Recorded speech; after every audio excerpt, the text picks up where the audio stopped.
কিশোরগঞ্জের কটিয়াদীতে বিএনপির ভারপ্রাপ্ত চেয়ারম্যান তারেক রহমান কর্তৃক জাতির সামনে উপস্থাপিত ৩১ দফা জনসম্পর্কিততার জন্য জনসভা অনুষ্ঠিত হয়েছে।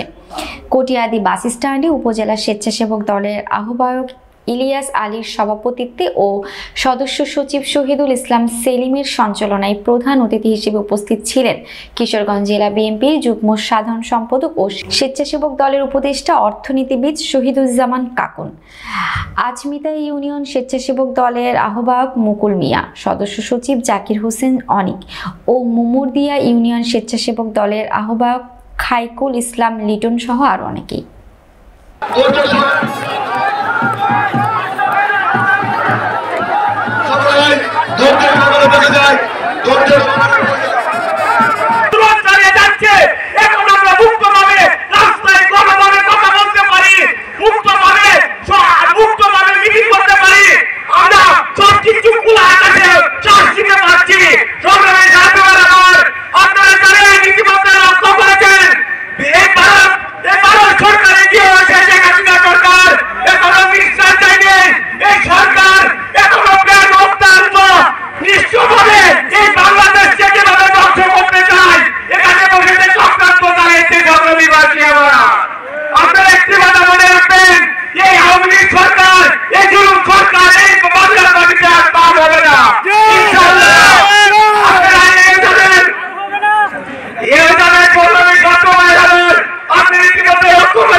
আমি আপনাদের সামনে দীর্ঘক্ষণ বক্তব্য করব। এখন আমাদের সাংবাদিক ভাইরা যারা কষ্ট করে কিশোরগঞ্জ, কটিয়াদীর পাখন্দি এবং ঢাকা থেকে এসেছেন, আমাকে ভালোবেসে এই কটিয়াদীর মাটিতে, তাদের সকলকে আমার অন্তঃস্থল থেকে অভিনন্দন এবং শুভেচ্ছা এবং সালাম জানাচ্ছি।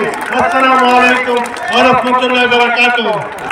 এবং সাংবাদিক ভাইরা, আপনারা আজকে যেভাবে আমাকে ভালোবেসে আর এই দুরন্ত করতে দিনে চলে এসেছেন, ইনশাল্লাহ আমি আপনাদের সাহায্য সহযোগিতা অদূর ভবিষ্যতেও কামনা করছি।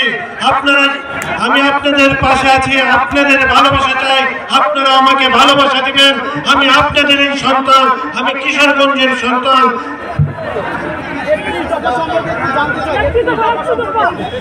আপনারা জানেন ৩১ দফা কর্মসূচি নিয়ে আজকে আমাদের এই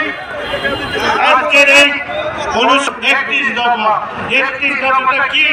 জনগণের গণতান্ত্রিক অধিকার সুপ্রতিষ্ঠিত লক্ষ্যে সংবিধান সংস্কার কমিশন গঠন এবং সম্প্রীতিমূলক রাষ্ট্রসত্তা এবং জাতীয় সমন্বয় কমিশন। ৩১ দফা যদি করতে যায় অনেক সময় লাগবে। আসুন আজকের এই মহাসমাবেশে আমরা ঐক্যবদ্ধ হই। তারেক রহমান আমাদেরকে ৩১ দফা ঘোষণা দিয়েছেন।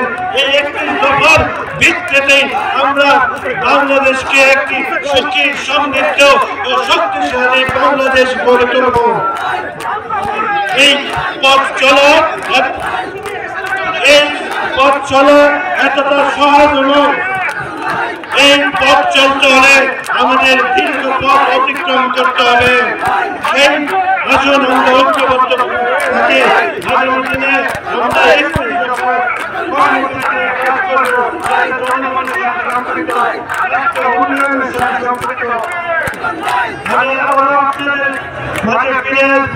আপনাদের সকলের সুস্বাস্থ্য কামনা করে সাংবাদিক ভাইদের যেহেতু ফটো দিতে হবে, সেহেতু ওনাদের